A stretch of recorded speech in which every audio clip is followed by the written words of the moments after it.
What's that one? What? That one there, on your arm. Oh, it's a tattoo. I got that removed. Don't tell me. Don't tell me. Mother.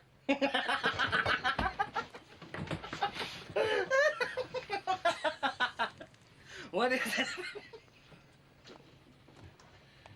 it? Jehovah, that's the USS Indianapolis.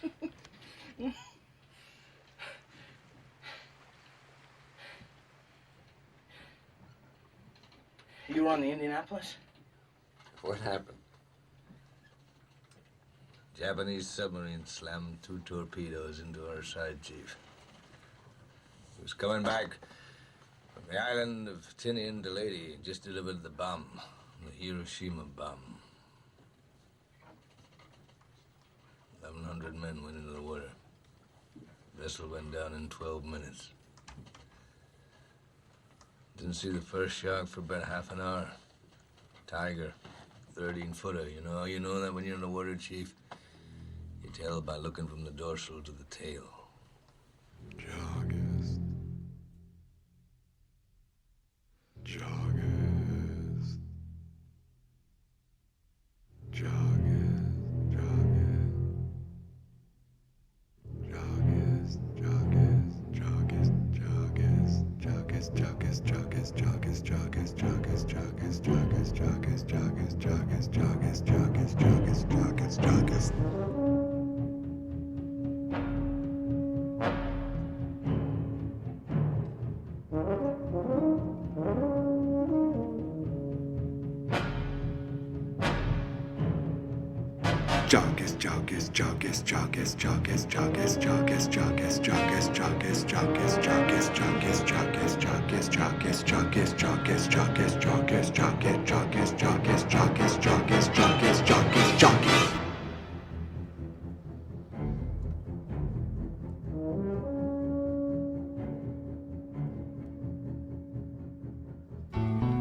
JAWGUST is back once again.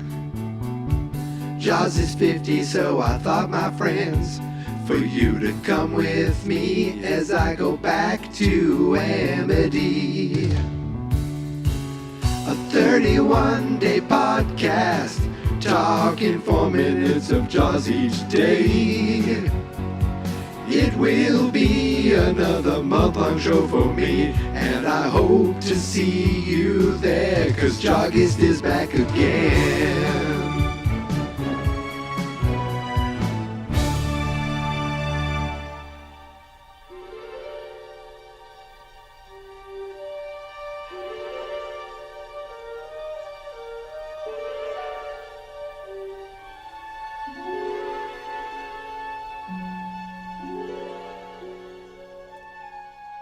Happy Saturday, everybody. It's Saturday, August 23rd, which means it's the 23rd day of JAWGUST.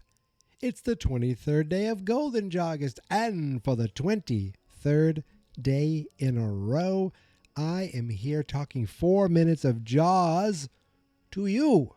Today I'm covering minutes 94 to 98, and today is one of the days, or at least one of the first days I can remember, where something great got cut off right in the middle. A close moment would be the scene in front of the billboard with Mayor Vaughn. I think that got broken off into a couple days. I was really hoping it wouldn't happen with today's monumental moment in the movie, but it did. It did, but it doesn't matter. That just means we can cover it for 2 days. So that's actually what that does, is that extends the enjoyment that we can give to this monologue, this moment, this speech, whatever you want to call it. I mean, come on. We all know that the highlight of these 4 minutes are the speech. And yet I almost want to play. This is one of those 4 minutes where I was like, I should just play the 4 minutes, call it a day, because there's nothing I can do to top the acting in this movie, in these 4 minutes of this movie. It is just like, I watched it and I was like, well, where do I cut the quote off? And what do I, like, I was once I got to the speech, I was like, where do I stop as far as the beginning? I said, once he mentioned what it was, got to the shark, I thought, okay, that's good. Let's get the show on the road. Let's get talking about this. Like, it is such a quiet, haunting moment where you're not seeing anything that's happening. You're just watching one man deliver this speech telling you about something that happened 30 years prior. And it's riveting. It's frightening. And I think what helps with it is the two men that he's telling it to, how they are just like in awe of this story and the fact that this man was part of this, even though Brody seems to be hearing about it for the first time. Hooper definitely knew about it. And it's just something that is so iconic and so like amazing that I feel like I need to approach this in the most respectful manner possible. Indianapolis, USS, USS Indianapolis. Indianapolis, USS, USS Indianapolis. Indianapolis, USS, USS Indianapolis. Indianapolis, USS, USS Indianapolis. Another dumb jaw song, another dumb jaw song, another dumb jaw song, another dumb jaw song, another dumb jaw song, another dumb jaw song, another dumb jaw song, another dumb jaw song, another dumb jaw song, another dumb jaw song, another dumb jaw song. Well, now. No. You know what? No. I can't. I just can't. This is such a great moment. I am not going to do a dumb song about Quint's Indianapolis speech. We got our secret orders, but most did not get out alive. Went and delivered that bomb. Was the summer of 45. No, stop. I said no song. No song about the Quinn speech. And I mean it this time. There is no third song. That's it. Let's get focusing on these amazing 4 minutes. We don't need the crutch of a wonderfully crafted, perfectly produced, beautifully sung song. We don't need that. We have everything we need with Quint's amazing speech. But it's not even the entire 4 minutes. There's still a few things at the beginning that's fun that I want to touch on before we get to the seriousness of Quint's speech and the sobering effect of this speech, or even just the topic of it, that totally made Hooper go from a silly drunk to pretty much stone cold sober right away. But before we get to the speech, I love the beginning of this with just more bonding amongst mostly Hooper and Quint, who are at the most at odds, during the day. It's nice they have this bonding moment that continues at the beginning of this clip. Thresher, you see that, Chief? Thresher's tail. Thresher? It's a shark. You want a drink? Drink to your leg? I'll drink to your leg. Okay, so we drink to our legs.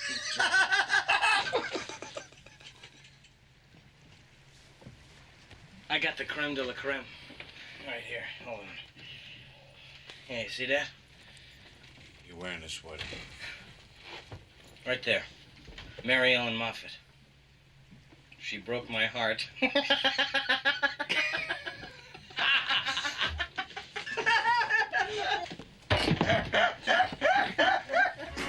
Mary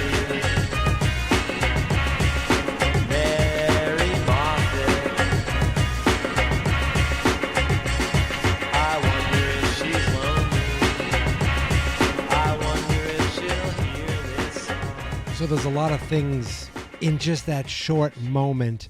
The moment of Quint talking about the thresher, and I didn't really notice it until I just listened to it just now. Brody's like, thresher?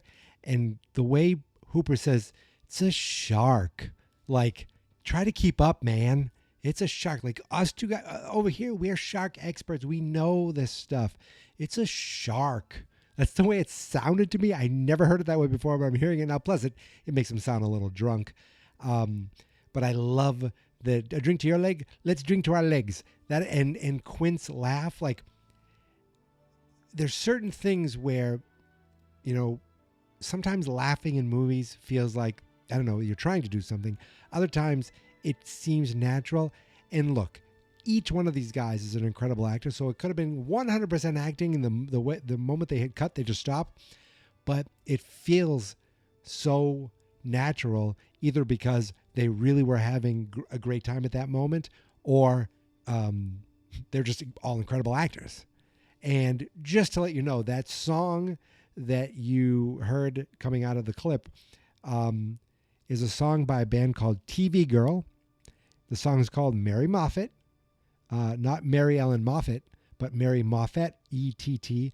I don't know if it's the same way. It's not the same way it's written in the JAWS transcript, but it's funny that I looked up Mary Ellen Moffat just to see if there was anything of interest in the trivia of that name, and it led to a Reddit post talking about JAWS and talking from this band TV Girl that I never heard of until this moment, never heard the song, but the fact that Mary Moffat's in the chorus, I couldn't resist playing it there.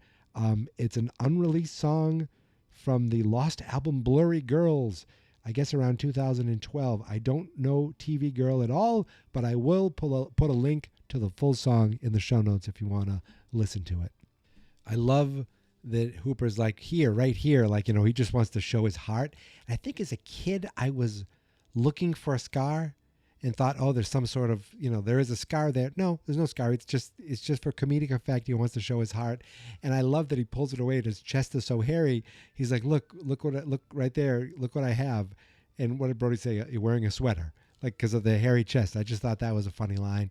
And Mary Ellen Moffat, she broke my heart. They're all laughing. Everyone's laughing. And then Brody has to go and ruin it by asking Quint about that tattoo. And it's the clip played at the very beginning. What's that there? It's at the beginning of this episode. That's a tattoo. Well, let me guess what it says. Mother, and Hooper's still laughing and hollering and hooting up. And he said, and the way Quint kind of grabs Hooper's arm, like, it's like, I'm smiling because you're laughing and you're having a good time. And it's just, this is a sobering moment, literally and figuratively. And it's like, oh, buddy, this is, and he says it in a way that he knows Hooper's going to get it. And Hooper just completely, like, his eyes open up. He's like, you were on the Indianapolis? And Brody's like, what's that? And I feel like most people at that time were like Brody. They did not know about the USS Indianapolis. And I feel like most people's introduction, even to this version of the story, it's very much a fictionalized story based on very real events. It's like people are like, wait, this is real? This actually happened?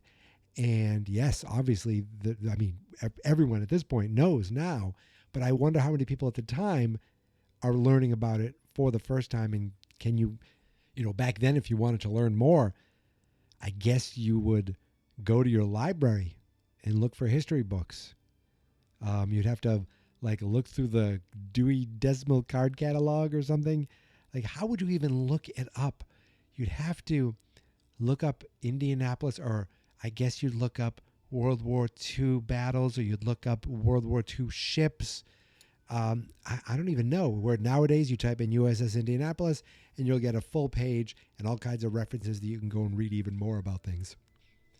Did I actually do that? No, I did not. It's everything I know about the USS Indianapolis is pretty much from Quint's speech. And unfortunately, I feel like there's a lot of people who are in the same boat.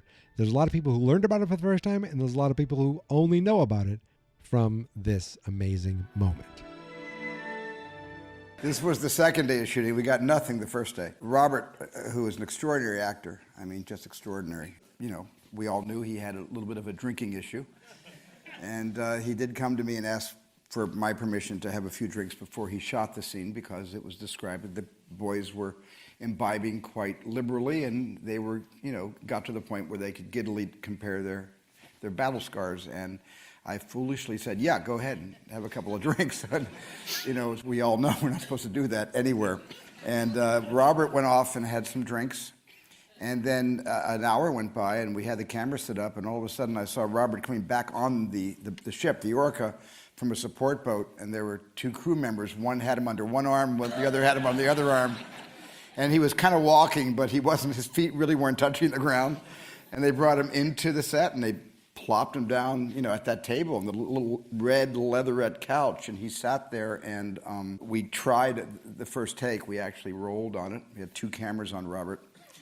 And I've always felt that there's certain details and war stories that we all have about our movies that I shouldn't really deeply go into, but suffice to say that at about half an hour into that, I sent him back home, and where he slept it off and called me the next morning. My phone rang right in the middle of the night, and the hour of the wolf. He answered the phone. It was Robert. He was absolutely sober, and he was terrified that something terrible had happened that day, and that he kept saying, "Did I embarrass you? Please, I hope I didn't embarrass you." He was more concerned about embarrassing me, which I love him for. Wow. I love that was his reaction, that he was more concerned about me than he was for whatever he perceived himself doing. And I told him, no. I said, whenever you're ready, we'll do it again. And so the next day he came prepared, completely sober, having edited, by the way, the scene that John Milius had written 10 pages of a monologue about the Indianapolis. And Howard came up with the idea, wrote a page, Milius wrote 10, Shaw brought it down to 5 pages, and in very few takes, we nailed it, just nailed it. 2 cameras on every shot, the isolated single of Roy, and we finished that whole scene in a day. We were done by the end of the day. And it was just an amazing experience for me, because once again, for all of you who have done theater, I haven't, but I'm sure some of you have, it was like that. It was like theater. It was like watching 3 great performers completely outranking, because all actors outrank directors once they start to speak. Once they start to speak, we are minimalist, and we should remain that way if the speaking is good. We should get out of the way. The worst thing directors do sometimes is to try to get in the way of something that is only going to happen once. And if you stop it, you may never get it back again. And when I saw those guys in that first take start to perform, my job was just to keep quiet and just wait until they finished.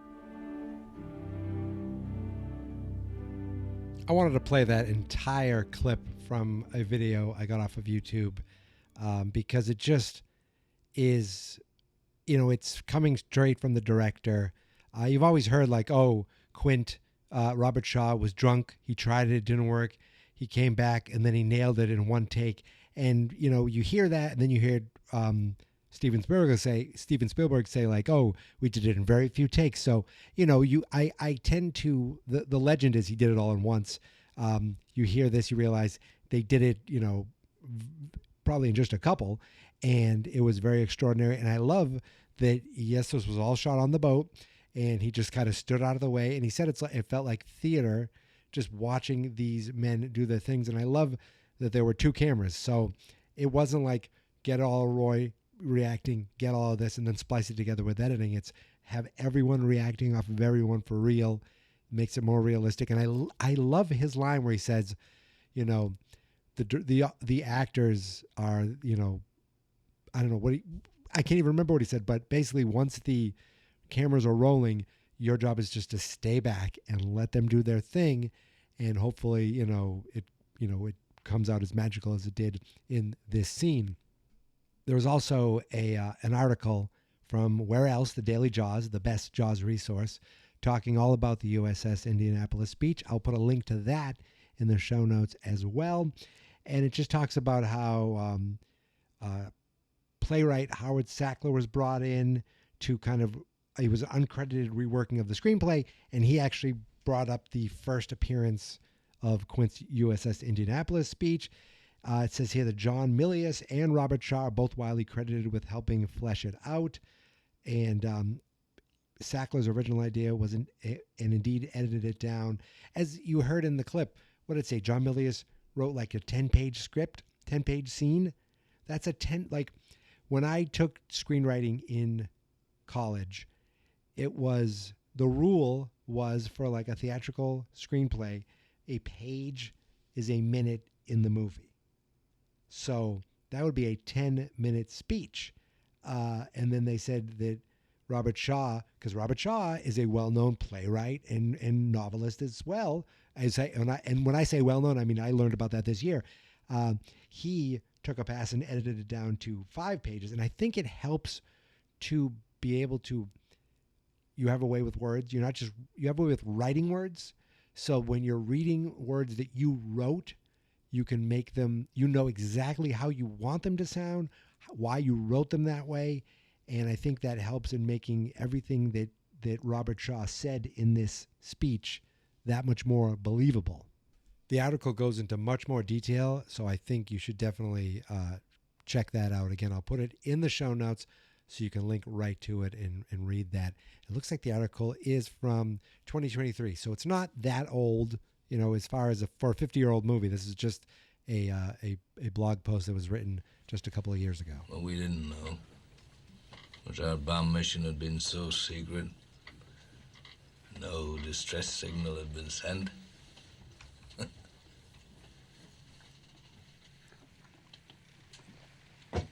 They didn't even list us overdue for a week.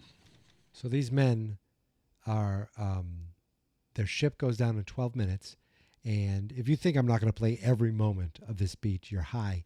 I love the way Quint says, no distress signal was sent. Like it's almost sing-songy the way he says it. Like, can you believe this? Very first light, Chief. Sharks come cruising. So we formed ourselves into tight groups. That little subtle music. Kind of like old squares in a battle, like you see in a calendar, like the Battle of Waterloo. And the idea was, shark comes to the nearest man, that man he starts pounding and hollering and screaming. Sometimes the shark would go away. Sometimes he wouldn't go away. Sometimes that shark, he looks right into you, right into your eye. In a movie with memorable moments, sometimes the memorable moments themselves have even like more memorable moments within them, and that, sometimes the shark would go away, sometimes it wouldn't go away. I just love that inflection, and then of course the very memorable mention of the shark's eyes. The thing about a shark, he's got lifeless eyes, black eyes like a doll's eye. When he comes at you, doesn't seem to be living until he bites you, and those black eyes roll over white, and then you hear that terrible high-pitched screaming. The ocean turns red, and in spite of all the pounding and the hollering, they all come in, they rip you to pieces. You can kind of see why this man hates sharks. By the end of that first dawn, lost 100 men.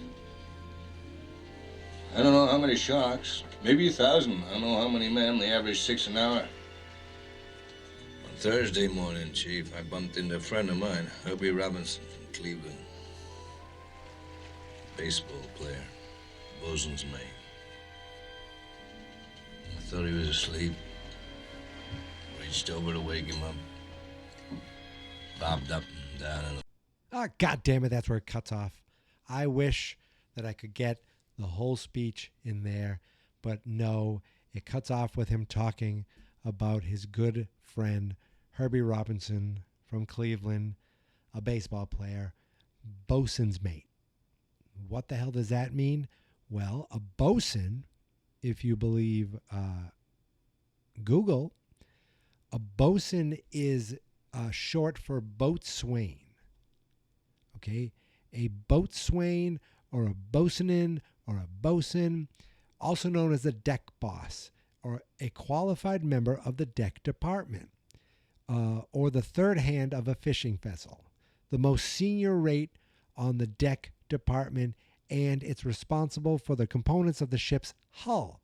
The boatswain supervises the other members of the ship's deck department and typically is not a witchstander or a watchstander, if I could read, except on vessels with small crews. Additional duties vary depending upon the ship, crew, and circumstances.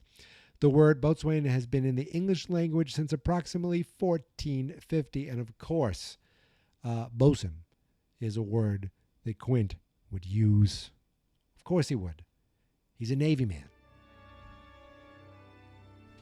Now, as far as the story of the USS Indianapolis, or the true story of it, on film, really, Quint's speech is, to me, well, it's easily the best and the most iconic, and it is the definitive, to me, telling of the USS Indianapolis, even though there was an entire movie called USS Indianapolis Men of Courage, also known as USS Indianapolis Disaster in the Philippine Sea. Really? That's why they couldn't just call it the Indianapolis. It was a 2016 war disaster film starring Nicolas Cage. That 2016 Nicolas Cage probably should give you the first warning. Tom Sizemore. I mean, these are actual actors. Thomas Jane, James Remar. These are people I'm like, oh, I've seen them and stuff, and really, they've been great actors in other things.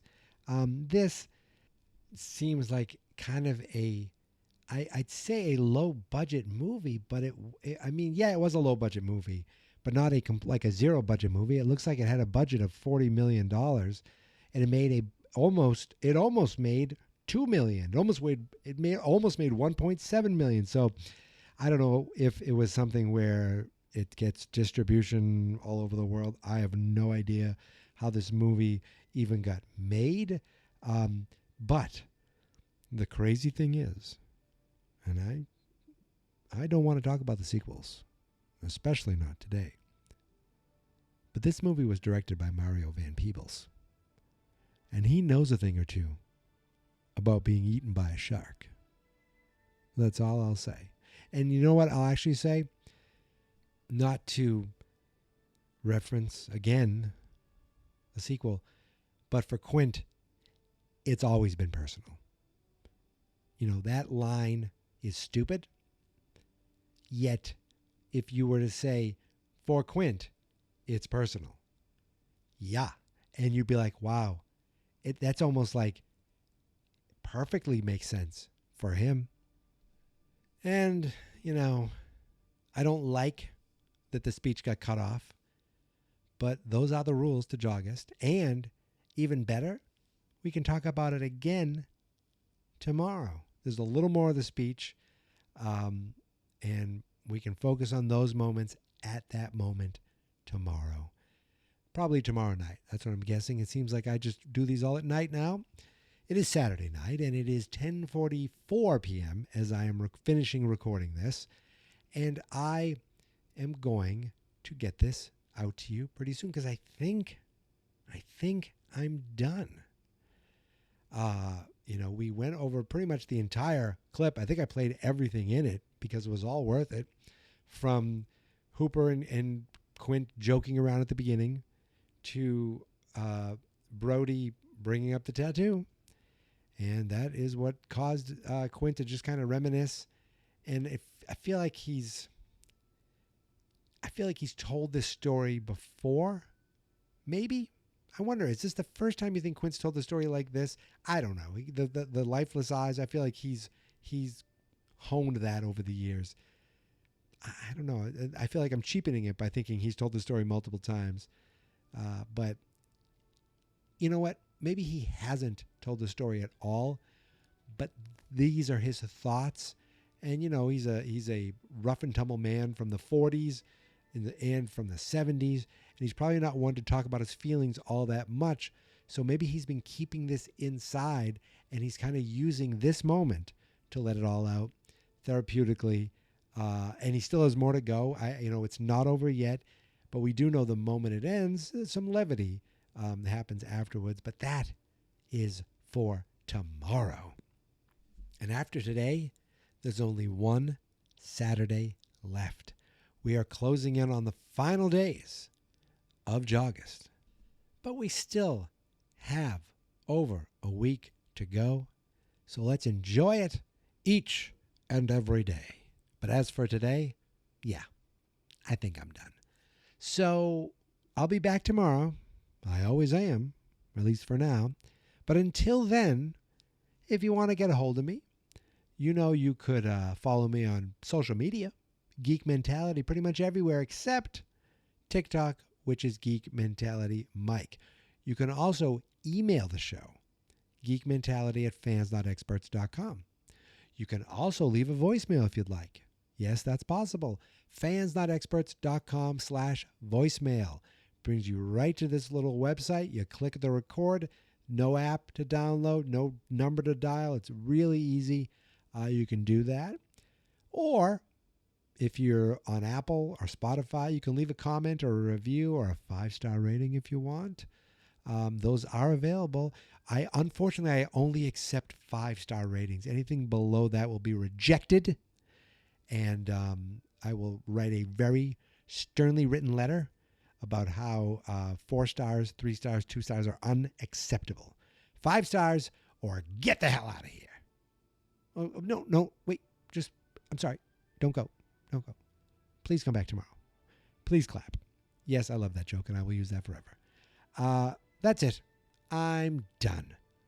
I'll be back tomorrow, and I hope you will be too. But until then, the beaches are closed, but only for 24 hours. Only for 24 hours. I'll be back again tomorrow. Until then, thank you for listening. Thank you for subscribing. And here is my theme song. This is my podcast, I made it. Geek Mentality's what I named it. And I think you should listen and subscribe. 'Cause I'm kinda funny and awesome. I think that I'm worth your time. And I'm kinda handsome, my mom says. Please listen and please subscribe. At least listen to this episode. Fans not experts.